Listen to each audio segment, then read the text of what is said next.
سلام تخاطرتي سول ميديا أبزز لكم سلامكم يبزح بمغنيات موت ولادي كلاتكم كي تحللكم كاوشت هاجركم ونا بدقت نبرو يحوات زعبهم زناسكم دقيمة حساب يتركبوا هيوتكم كال على زخونة نقرت عنا يمنيلكم بزي محبراو ميديا قرب تيتاليه صنيحه هجن تمنيسا لهم مالتيو اي تستوحدوا نقولاتكم كا بلب خمس غنوكم يدلي مستي زنبره خناتات كملسلكم اي كالكم مالتيو بتعمي زخبركم بتعمي صوتكم حسا ما يتركم ندابلكو تمليسا لكم يعني زغونه ነገር كا ناتكم مورا ناتكم متبع دغف اي فلين ندابلكو بلومي بتعمي ازي دزبل زينا اذن اي سعود عرب مسمعه ازي دسيلن مالتي يعني زغونه ነገር زينا ኢትዮጵያ خناتات زينات كامل لاي كمون للاونت ኤርትራ ኪኖ በሆይናት በቃላት ኪኖ በቃላቱን አዚዩ አጸያፍ ዝሆነ ነገራት መኻ ዜናት ካብ ላይ ዋጋ ከፍለካ ከምዝኽእል እትዋጋ መኽፋልካ ኢትዮጵያ ክሳብ ለላውነት ኤርትራ ከሙኻ እቲ ስርዓት ኣብ አዲስ አበባ ዘሎ ካብ ትገብሮ ጸንሐ ምትኹታኽ ኣብ ቃልዕ ወፂኻ ግበር ጸንሐ ሶሻል ሚዲያ ንኹሉ ህዝቢ ኤርትራ ልቡ ዘድመይ ስለዚ እቲ ዋጋ ከዓ ክኸፍልዎ መኻኖም በዚ ጋጣሚ ፈታውን ጸላን ክፈልጡ ዘሎ ሓቂ እዩ እዚ ኩላትና ከዓ ይንድቁሰሉን ኢና አለበለዚያ በቀይ ባህር ጫፍ ያሉ ሰዎች በሙሉ ቀይ ባህርን ያዘዙ በዚህ ጠቅላላ ያሉ ሀገራት አባይን ደሞኛን አታልሙ እንትን አታርጉ ይያሉን በዚህ ጉዳይ አንነጋገርም ማለት አይቻልም። ይኸውላችሁ የዛሬ 50 60 70 ዓመት ኃይለ ሥላሴ ስለ አባይ ሲያወሩ አታስበው ትነካትና ወየውልህ ትሞክራትና ወየውልህ ሲባሉ እኔ አሁን አቅም የለኝም ልጆቼ ይሰሩታል። አሁን ቀይ ባህር ትነካትና ትለኛለህ እኔ አቅም የለኝም ልጆቼ ያመጡታል። اوكي ኢትዮጵያ አይተዓደለትን በመርሕት ማለት እዩ ስለዚህ ንሕናይና ክንቅየር ደለና ንሕናይና ክንልወጥ ደለና ደመኛ ጸላኢት ህዝቢ ኤርትራ ንውሉድ ወለዶ ዝኸይድ እሞ ከዓ ኣብ ሎሚ ጠጠው ዝብል ዘይኮነስ ንመጻውን ክሳብ ደቆም ዝኸይድ ማለት እዩ ንደቀና ቀሳነት ዝኸልእ ነገራት ክሰርሑ ንሕና ከዓ ክንድቅስ ከም ዘይብልናይ እሱ ከዓ እንታይ እዩ ኢትዮጵያ ደመኛ ጸላኢት ህዝቢ ኤርትራ ኣርባዕተ ነጥቢ ክንገብረሉ ክንክእል ኣለና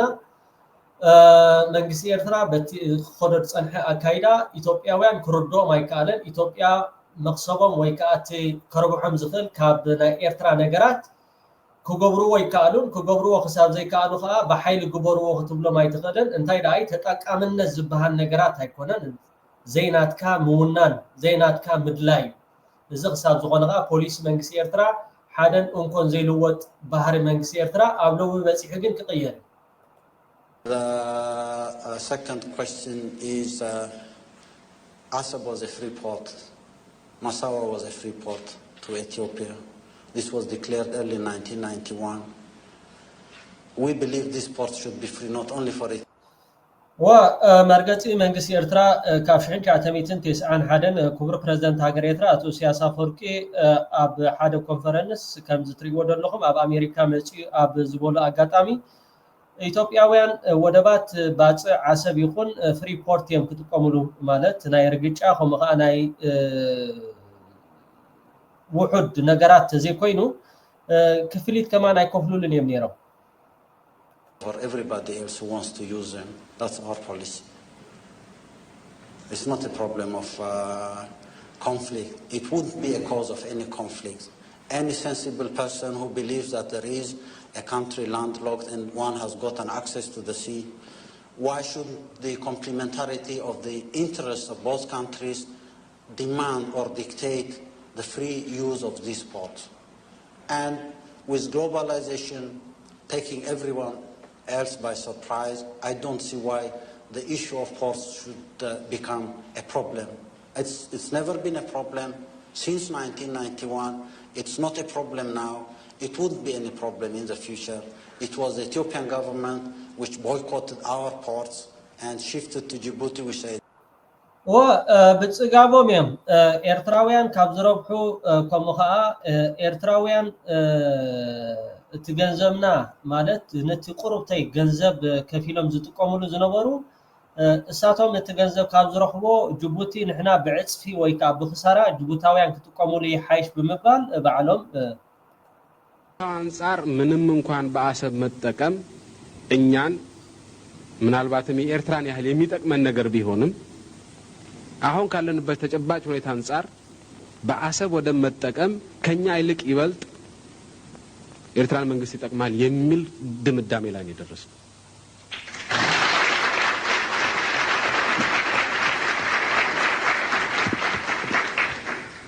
ስለዚህ በኤርትራ የሚኖረው ሁኔታ ለዘለቄታው የሚመች እየሆነ እስኪሄድ ድረስ ይህን ጥያቄ በእንጥልጥል ብናቆየው ይሻለናል ነው ያለው። ወይ ከካየት ጽንዕ ስራሐት አሎ ዲ ወደባት አለና ኢልና ሀንዛረብ ከአላ ኩነን እየሆሙ ስለሆነ እንደ ዓመታት ይርሎ እንዳሪት ምናልባት ካብ ናይና ጽነት ማዓልቲ ጀምሮ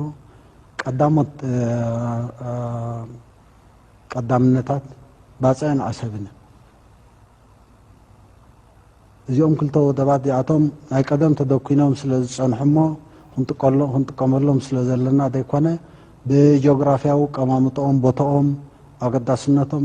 ካልእ ምህዞ ክትምህዝ አይትኽእልን ካብ ጀካ ንሳቶም እቶም ወደባት እዚኦም ወደባት ያቶም ግን ንዘቤታዊ ረብሓ ንሰደድን ምምጻእን ጥራይ ክንጥቀመሎም ከም መእተውን መውፅን ወደባት እንድሕሪኦም ኮይና ምናልባት አግፊሕና እንተተዛረብናስ ከምዚ ዓቕምና ንምጠጥ ከይንመስል ኢልካ ተዛረብ ትኽእል እዚኦም ክልተ ወደባት እዚኣቶም ከይዓበዩ ኣብቲ ዝድለ ደረጃ ናይ አገልግሎት ዘቤታዊ አገልግሎት ትረሳዕዮ ኣብ ኤርትራ በጽርግያ ኣብ በጽሑ ካብ ቃሮራ ናብ ድሜራ ሳብ ተሰነይ ማሕየር ኢልካ ተዛረብ ትኽእል እዚ ግን ኣዝዩ ጸቢብ ጂኦግራፊን ኣዝዩ ጸቢብ ቁጠባን ንዑ ጥራይ ንበይኑ ክትሓስብ ኣይትኽእልን እዞም ወደባት እዚኣቶም ኣገዳስነቶም ኪኖ ዞባዊ አገልግሎትን ረብሓን እዩ ዝኸይድ ፈቲኻ ናይ ሕርያ ጉዳይ ኣይኮነን ናይ ግድን እዚኦም ክልተ ወደባት እዚኣቶም ከዓብዩ ኣለዎም ምስ ዓሰብ ብዙሕ ዘረባታት ዝረቢ ግን ኣነ ፖለቲካ ዝብሎ ዓሰብ ክትምዕብል ዘለዋ ወደብ እያ ስለምንታይ ኣብኡ ብዙሕ ክከራኸር ኣይደልን ዓሰብ ክትዕቢ ኣለዋ ምናልባሽ ምስ ኢትዮጵያ ኣብ ዘሎ ዝምድና ዝናይ ኩናት ናይ ዶባት ፀገም ስለ ዘሎ ዓሰብ ንድሕር ዓብያ ኮን ኢትዮጵያ ከተገልግል ኣይኮነትን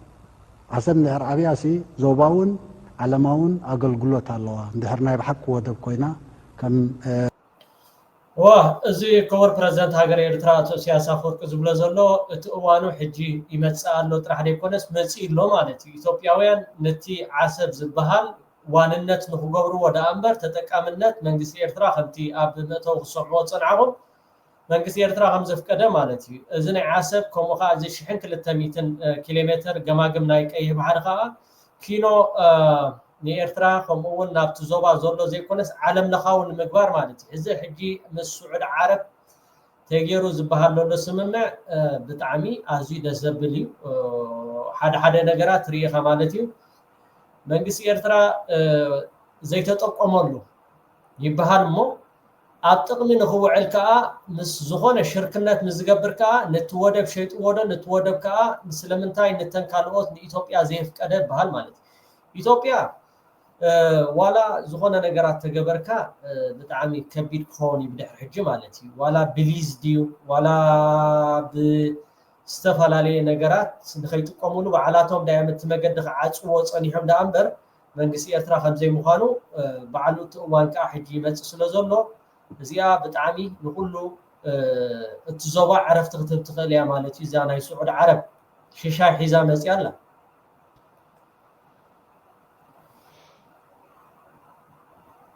And shifting focus to the Horn of Africa now,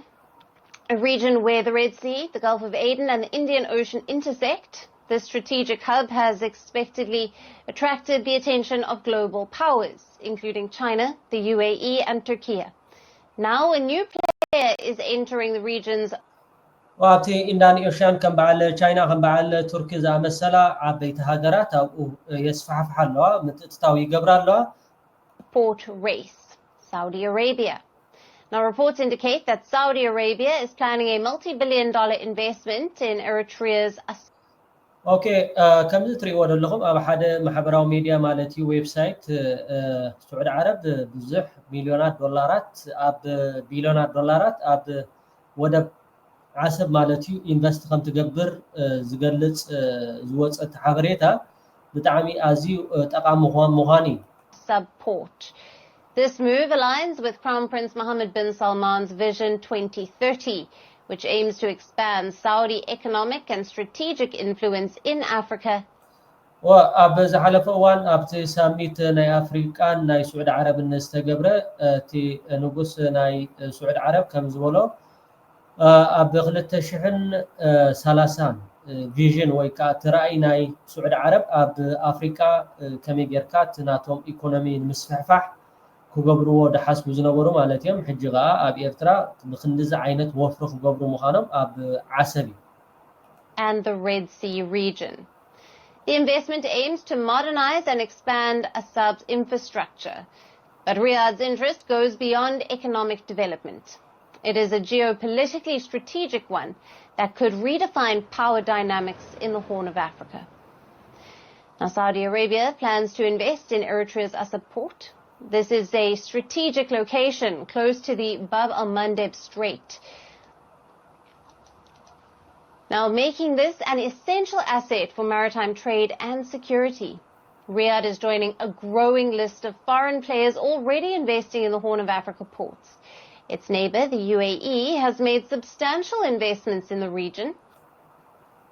بتعمي كم زتري وده لهم مالتي أبتي باب إلمندر كمون نقرب زخانة ناب أزيو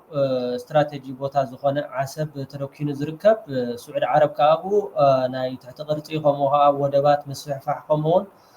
إنفست خدقبر مهانا يزحبر كابتي أزيو دزبلك تي ناي باربارا بورتي منيات تقوملو إمارات عربية كابو رحقيل كزركب بوتا خوينو أب نايتي ودبات إيرترا خمخات جماعم نإيرترا نغيم عبل كمو بإدازور لإثيوبيا كل جزء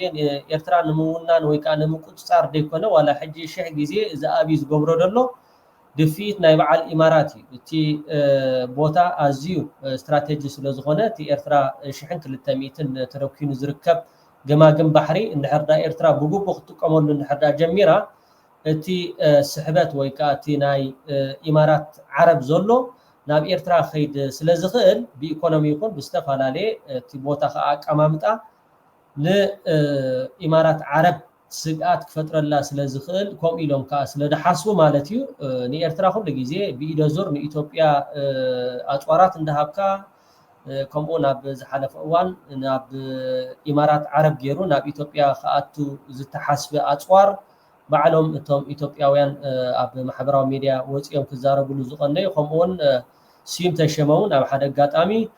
أطوارات إيرترا وسيدات النادو كبل تزاريبون يرو مالتي إذا هجي بتعمي دز زبلي تي بوليتيكا تشيز تصاوتو بعل بريزيدنت إسياس أفوركي بعل أبي أحمد كا حندايم تصاوتو إذا حساب زغونه قا إذا وساني زي صبغي معلبي تغيرلو لو طرح زي كونس إثيوبيا ناب إيرترا قصا توس نغيتبل صبغ محنقوي بعل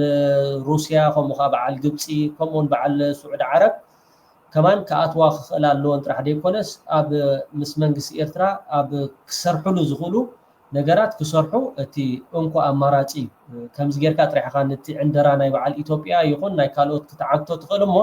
ብጣዕሚ ኣዝዩ ደስ ዘብል ዜና እዩ particularly in Somaliland's Berbera port. Now Somaliland is Somalia's breakaway region and it is growing ties with foreign nations creating tensions in the region. Meanwhile, Turkey has modernized the Mogadishu port, investing heavily. Okay, ከምዚ ትሪእዎ ዘለኹም ቱርኪ ኣብ ናይ መቃዲሾ ፖርት ኣለዋ ኣብኡ ሓደ ዝተደኮነ ከምኡ ከዓ ባርባራ ፖርት ከዓ ኣብቲ ናይ ሶማሊላንድ ኮይና ኢማራት ዓረብ أب لعلق عند حردارينا أب مونغو إمارات عربن سعود عربن زلو متفنان كم أول ببوليتيكاون كلتين أبتناي من زنبر خناتاتون عند حردارينا سممع زبهال نجارات يبلدن سلازي سعود عرب مس إيرترا صبو زمدنا زلو هاجر كم مخانمتن زي أزي أجداسي مخانيم زحبرو زلو أب استفعلالي محبرة ميدياتات عند حردا تخاتاتي اللي أخوينا. In Somalia's infrastructure, Turkey also maintains a military base in the country. Then China has also expanded its presence in the Horn of Africa through the Belt and Road Initiative. Its most significant investment is in Djibouti, where it also maintains a key military base. Saudi Arabia has also been increasing its engagement in the region. In 20 Okay, كبرى تخاتاتلتي صادقان مچم بمهدام كم وقع بنخبطنا كمون أب زحلف أوانون شعبيان خيقتلوني بمبال كاب أديس أبابا ناب مقلة أب تخمينات أب زنورو اللجيزي خمس غدا كمون كاب جزا ناب جزا يحبا خمس نبرة أبناي جون منغا مصحف حداش وصي از نبرة أم بيكم عند حردا خويكم أب حدا قات أمون إرمياس لجزا قليتش نيرو اسك بزعبا صادقان انتاي زبهال لولو نا أخبلكم دقالاتاتنا صادقان ጌታቸው በየነ መክሩ ሓጎስ ጎድፋይ እዚኦምን ካልኦቱን ድቃላታት ተፈጢሮም ንተህዝን ይሕምስ መሰብቂዖምና እዮም ብመስዋዕቲ ጀጋኑ ደቅና ብመስዋዕቲ ህዝብና ንሳቶም እውን ኩናት ክኽእሎም ዘይኽእሉሉ ደረጃ በፂሖም ውግእ ክልተ ኩኩን ኣይኮይኑ ለሽ ተባሂልና መጨረሹ ናይ ፕሪቶሪያ ስምምዕነት ተፈሪሙ አውዝ መንጎዚ ግን ከምቲ ሓደ ዝደኽደኸኦም ኣብ ውሽጡ ካሊእ ቆፅሊ ዘውፅእ ድቃላታት ፈጢርና ድቃላታትና ጻድቃን ጌታቸው በየነ መክሩ ሓጎስ ጎድፋይ እዚኦምን ካልኦቱን ድቃላታት ተፈጢሮም ንተህዝን ይሕምስ መሰብቂዖምና እዮም ክንወፍር ከለና ዓላማና ህዝብ ዝመረፀ መንግስቲ ይምርሐና እዩ ክንወፍር ከለና ዓላማና ባዕልና ንማሓደር እዩ ክንወፍር ከለና ዓላማና ዲሞክራሲያዊ ዝኾነ መንገዲ ንማሓደር ኢልና ኢና ወፊርና ትምሰብ ህዚ ግን ንበሃለ ዘለና ምስሊየነ ኢና ክንመርሐኩም ተባሂሉ ብላዕል ተሸይሞምልና ኣለዉ እንመን ንነዓለም ንሰለሙን ትኩ ንቀሺ በርዩ بزياتهم أين مرحين ينان بزلنا حزي بزياتهم سي أين مرحين بيت مخرج لنا أوكي زنا تقرأي كونتات درجة أم ترشح زبط مثل كمان دونجيوم ترى زي كونس دكيسوم ترى زي كونس مويتوم درجة التخونتات ون عند هردا قلتيفهم زنا جرات زي أب معلبي تدبسيهم مو كاب جيزين أب جيزين داخل خيد بخل العفار وانتخونه إيرتران مهرام زي كونس كما جركا كاب كل العفار كاب سامرا ناب مقلة درجة 6 كيلومتر قلي ناب كومو زان فتد أمبر ناب إيرتران خموصو عقمن بقعاتن ون يبولو من ترح زي كونس قدمين تقراي كما جركا تقوات أترى دحر تقراي مقوصار ناب إيرتران زبل أكايدا نايود بشاشا نجيزين بدفو مالك تقاربن لومي أو عدقرات استخايدت ناي ممحدار مكيارات صبوق تبوغسي قلتيفكم سوغمتታት ወሲድኩም ነዚ ነገራት እዚ ኣብ ምዕለብ ከተብጽሑ ተዘኪልኩም ጻድቃን ካብ መቀለ ማለት ናብ አዲስ አበባ ኸይዱ ከም ዘሎ ይዝሕበር ደሎ እቲ ናብ አሜሪካ ይገለ ዝበሃል ደሎ ክሳብ 100 ዝረጋገጽናዮ ኣብ አዲስ አበባ ከም ዘሎ ግን ቅድሚ ገለ ሰዓታት ዝመጻና ሓበሬታውን ኣሎ ማለት አሜሪካ ግን እዚኣ ኣብቲ ማሕበራዊ ሚድያ ዝኸይድ ደሎ ሓበሬታታት ተዘይኮይኑ ኣብ አዲስ አበባ ከም ዘሎ ግን 100 ክንሕብረኩም ንደሊ ማለት ኖ አሜሪካ ርኢየ ዝብል እንድሕርዳ ሃሊ ኮይኑ ግን ጭብጡ ሒዙ ቀርብ ኸሊ ጸገም ዘሎ ይኮነን ጻድቃን ግን ብምህዳም ይዝፍለጥ ተምናና ዝበልናዮም ምሳና ዝመርሑ ዝነበሩ ገዲዶምና ሰዓት ሓቂ ንሳ ስለዝኮነ እኮ ኣና ማዕራር የውን ዘለና ወዚ ግዚያው ምሕራር ከይ ማዕራርሃ ወያትማሉ ገጢምኩም ንይኹንስ مسودب أيكون بأسو ምስ ህዝቢ እውን መጀመርያ ምስ ህዝቢ ነይሩ ምስ ውድብ ነይሩ ግን ተዋዕና ዛዕባ ግን ህዝቢ ነይሩ ኣይወፀን ሕዝር ይህማ ተጋሂዳ ማለት ደብረጽዮን ሕጂ ኮነን ተጋሂዱ ክልተ ዓመት ዝኸውን ከም ሓንቲ መዓልቲ ኣብ ማሕበራዊ ሚድያታት ክንዛረበሉ ከምኡ ከዓ መብዛሕትኦም ቶም ኤርትራውያን እውን ኣብ ዝተፈላለዩ ኣጋጣሚታት ንተሓቂ ክድርቢ ኢልኩም ፀኒሖም እዮም ንዓኻትኩም ግን ክርዳእኩም ኣይፀንሐን ሕጂ ግን እቲ ሓቂ ወፂኡ ትብሎ ኣለኻ እንድሕር ዳ ቀልጢፍካ ስጉምትታት ተዘይወሲድካ እቲ ፀገም ዝገደደ እንዳኾነ ከይዱ እታ ትግራይ እውን ካብ ኢድኩም ቁፅፅር ክኮነሉ ትኽእል መገድታት ብዙሕ ተኽእሎታት ስለ ዘሎ ሰለስተ ጀነራላት ኣልይዎም ኣሎ ጥራሕ ዘይኮነስ ካልእ ነገራት እውን ንክገብር ሕማቅ ውዲት በዓል ጻድቃን ኣልይሞምልኩም ስለ ዘሎ ኣብ ኣዲስ ኣበባ ኮፍ ኢሎም ንዓኻትኩም ንምብትታን ንዓኻትኩም ኣብ ዘይተደልየ ዓዘቕቲ ንምእታው ምስ ፌደራል ኮይኖም ዝሰርሕዎ ዘለዉ ስራሓት ብኣብኡ ነዚ ነገራት እዚ ክትገትእዎ እቲ ወተሃደራዊ ስጉምቲ ወይ ከዓ ወተሃደራዊ ምሕደራ ከተካይዱ ተዘይክኢልኩም እቲ ጉዳይ ብጣዕሚ ከቢድ እንዳኾነ ይኸይድ ማለት እዩ ብሎስ ወዲ ሻምበልም ሲያነሳ ሰምችለው ስባ ጻድቃን በቀላል የሚያየው ከሆነ ይሄን ችግር አለው ጻድቃን ራሱ ችግር አለበት ዶክመንትህን አውጣ ማስረጃህን አውጣ ሰነድህን አውጣ ማለት አለበት this is a clear and present danger በኔ ላይ ተነጣጠረ ግልጽና ተጨባጭ አደጋ ነው ብሎ ማለት አለበት because ከጀርባ ሆኖ የሚያንቀሳቅሰው ስብሃት ነው ያደመን ቡድን የሻቢያን ቡድን ስለዚህ አይ ቲንክ ይሄንን ነጀና ጻድቃን ቢያዩት ጥሩ ነው የሚመስለኝ እንደዚህ አይነት ንግግሮች ሄደው ምን ሊፈጥሩ ይችላሉ የሚለው ነገር ያ ግን የጻድቃን ጉዳይ ነው in any case እኔ ያየዋቸው አንድ አራት ነጥቦች ከዚህ ጋር የተሳሰሩ ናቸው ሌሎች በርካታ ነገሮች ሊኖሩ ይችላሉ በኔ በኩል እነዚህ ነው ማየው ላይክ አርጉ ሰብስክራይብ የሚያደርግ ዶክመንት ማለት ነው ገጽ 371 ላይ ታገኛላችሁ ገጽ 417 ላይ ታገኛላችሁ እንግዲህ ይሄን የምናገረው ዴሊብሬትሊ ነው በእያንዳንዱ እኔ ማስተዋሻ እየወሰድኩ ነው ያነበብኩት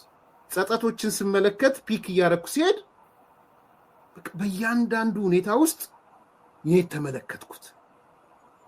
ስለዚህ በገጽ 287 297 352 ከ301 እስከ 352 371 417 እነዚህ ሁሉ ራሱን ብቻ ሳይሆን ሰውንም ይጠይቅበት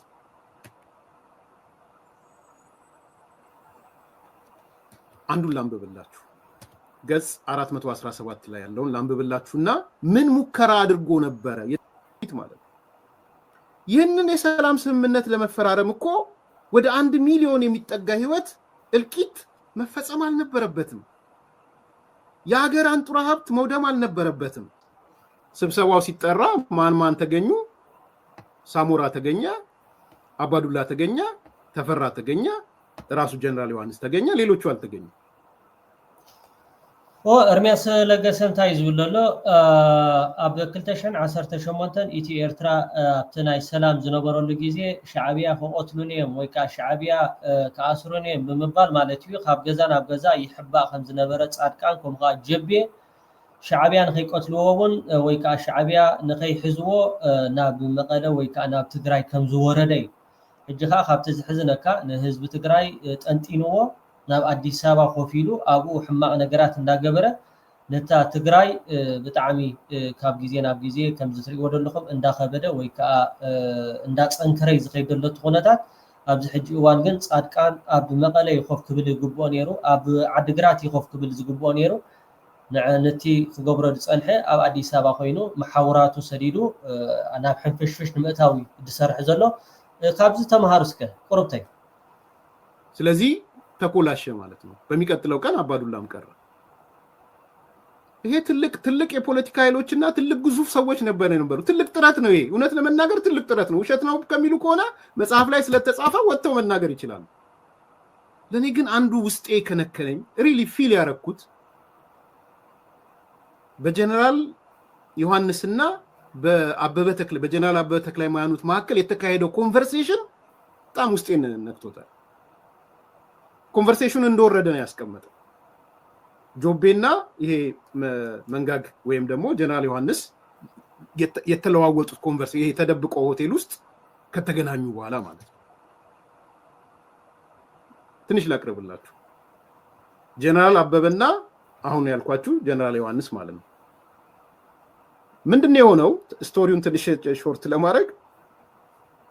ጀነራል አበበ ተክለ ሃይማኖት ለረጅም ጊዜ ሲጠቀምበት የነበረውን ስልክ ብሎክ አድርጎ አዲስ ስልክ ወስዷል። እቺ ናት መንደርደሪያው። ለረጅም ጊዜ ሰዎች ሁሉ እጅ ያለውን ስልክ የሚጠቀምበትን ትቶ ሌላ ስልክ በጣም ጥቂት ሰዎች ብቻ የሚያውቁት ስልክ ወስዷል።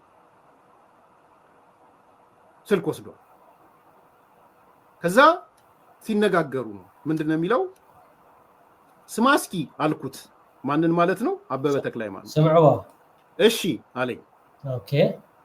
ለምንድነው ያ ሁላችን የምናውቀውን ስልክህን የዘጋኸው? ችግር አለ እንዴ ብዬ ጠየቅኩት። ስለምንታይ ታኹላ ስልክኻ ነፈልጣ ዓፂኻያ ሽግር ኣሎ ድዩ ኢልና ሓቲትናዮ። ንጀቤ ማለት ጀቤ ማለት ከዓ ሕጂ ምጻድቃን ኮይኑ ነታ ትግራይ ሕንፍሽፍሽ ዘብላ ዘሎ እዩ። ከዛ አበበ ተክለ ሃይማኖት ነው የሚመልሰው፣ አዎ ችግር አለ፣ እናንተ አታውቁም እንጂ የሻዕቢያ መንግስት ሊገድለኝ ስለሚፈልግ እየተደበቅኩኝ ነው። ንስኻትኩም አይፈለጥኩም በር ናይ ሻዕቢያ መንግስቲ ንዓይ ክቀትለኒ ይደሓስብ ብኸመይ ተሓቢኤ ደለኹ። በአንድ ቤትም ደጋግሜ ተኝቼና አድሬ አላውቅም። ኣብ ሓደ ገዛ ሓንቲ ሰዓት ይኹን ከምኡውን ደጊመ ኣብኡ ሓዲረ ኣይፈልጥን ማለት እዩ። ካብ ገዛ ናብ ገዛ እንዳቀየረ ሻዕቢያ ንኸይረኽቦ ከምኡ ህይወት ዝሕልፍ ዝነበረ እዩ። እዞም ንትግራይ ሕጂ ሕንፍሽፍሽ ዝእትውላ ዘሎ በዓል ጀቤን በዓል ጻድቃንን ማለት እዩ። በየቀኑ ቤት እየቀያየርኩ ነው የምኖረው። ደነገጥኩ ይላል፣ ግራ ተጋባሁ ይላል። መዓልታዊ ገዛ ገዛ እንዳቀየርኩ ዝነብር ሻዕቢያ ንኸይረኽቡኒ። እንግዲህ አንድ የኢትዮጵያ የአየር ኃይል አዛዥ የነበረ ሰው ሓደ ናይ አዛዚ ናይ ኃይል አየር ዝነበረ ሰብ ፈላጭ ቆራጭ የነበረ ሰው አሜሪካን ሀገር ሄዶ ማስተርሱን ሰርቶ ምኑን ብዙ ነገሮች የምናውቀው የነበረ ሰው at the end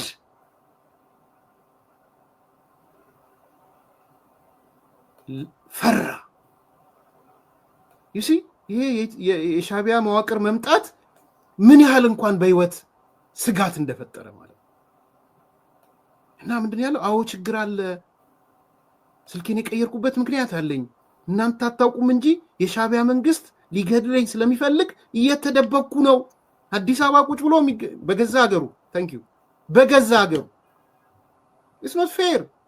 ይሄ ነው የሻዕቢያ ጣጣ ይሄ ነው። በየቀኑ ቤት እየቀያየርኩ ነው የምኖረው። አንድ የኢትዮጵያ ጀነራል ሰኞ ያደረበትን ቤት ማክሰኞ ያድርበት፣ ማክሰኞ ያደረበትን ቤት ሮባ ያድርበትም። ወሶነ ዝሓደሮ ገዛ ሶሉስ ይሓድረሉኒ፣ ሶሉስ ዝሓደሮ ገዛ ከዓ ሮባ ይሓድረሉኒ። ሓደ ጀነራል ናይ ኢትዮጵያ ዝኣክል ዝነበረ እዩ ዝብለና። የሌላን ሀገር ስናስገባ የሚያመጣው እንደውም አደገኛው ነጥብ እሱ ነው። ዛሬ ተገልብጠው ዋነኛ ጠላታችን ሻዕቢያ አይደለም አብይ ነው ምናምን ሲሉ ተሰማቸው። ይሄ ተነግሯቸው የኦሪንቴሽን አቅጣጫ የፕሮፓጋንዳ አቅጣጫ ቀይሩ ተብለው አንዳንዶቹም እንደሰማችኋቸው ደጋጊመ ክቡራት ተኸታተልቲ ሶል ሚድያ ሕሰማይ ትርከቡ እንዳበልኩ ማለት እዩ። ቀይ ባሕሪ ከምኡ ከዓ ዓሰብ ሽሻይ ሒዝልና ይመፅኣሎ፣ ሽሻይ ሒዝልና ይመፅኣሎ። ከምኡውን እቶም ኢትዮጵያውያን እውን ነዛ ዓሰብ ትበሃል ከም ጡባ ዲኹም ክወፅዋ ማለት ኢና ክንብለኩም ንኽእል። እዚ ስኢልካ ዓሰብ ዝበሃል ነገራት ግን ከብቅዕ ኣለዎ ጥራሕ ዘይኮነስ እታ ኢትዮጵያ ከም ኢትዮጵያ ክትቅፅልያ ኣይክትቅፅልያ ኣብታ ኢትዮጵያ ከም ጥራሕ ንዓ ጸሎት ድዩ ብዝተፈላለየ መገድታት ንክትዕርይዋ ድዮም ንክትፅግንዋ ናብኡ ገዝኩም ተጠመትኩም ይሕሸኩም ጥራሕ ይኽብለኩም ዝደሊ እሞ ክቡራት ተኸታተልቲ ሶል ሚድያ ደጋጊመ ሰሰናዩ ኣብ ሂወትኩም ዓወት ኣሳልጦ ልዕሊ ዝኾነ ነገር ከዓ ጥዕና ይምነየልኩም። ኣይተሰውሓድዎ ማለት ቀስቀስ እንዳበልና ናብቲ ንቡር ክንምለስ ኢና። የቀኒየለ